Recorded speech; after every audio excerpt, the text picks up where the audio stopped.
Police have launched a murder investigation after one person was killed and 7 others injured in a series of stabbings in the city centre overnight. 2 of those injuries are said to be serious, and a manhunt is now underway for a lone suspect.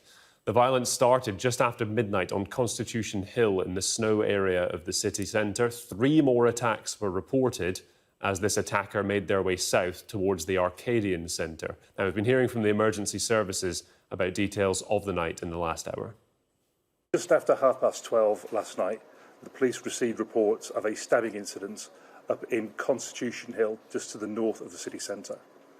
Shortly after, a number of other incidents were reported in Livery Street, then coming down to the south of the city centre onto Irving Street, and then into Hurst Street. At each of those incidents, a number of stabbings took place.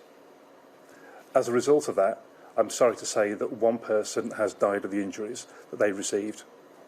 2 other people remain in hospital, critically injured, and are still being worked upon as a result of the injuries that they sustained during that attack.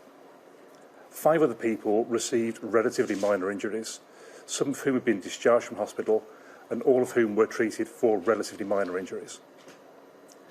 Given the fact that we are still in the early stages of the inquiry, I hope that you appreciate I can't go into the details of those people who have been injured and clearly in terms of the fatality. What I can do is reassure you all that they are going to be supported and their families will be supported by specially trained officers.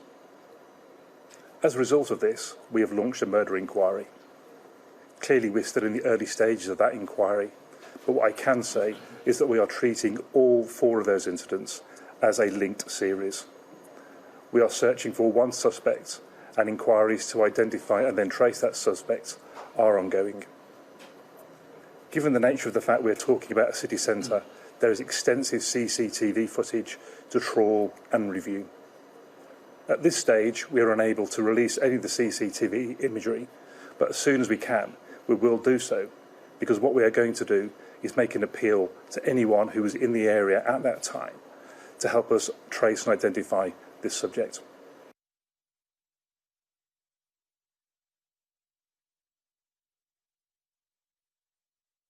I think this was different because of the information that was coming in. We knew that we had, an attacker with a knife going around randomly stabbing people, where most of the incidents, obviously, that we attend, are a single person that attacks a single individual. So the fact that this was slightly different and slightly challenged and slightly more traumatic is that we had an ongoing incident, and therefore we didn't really know at what point that would end. So, as the night went on, there was a heightened state of awareness, definitely with the commanders and also with the ambulance staff, to ensure that we was able to put, a real focus on supporting those staff members throughout the course of the night.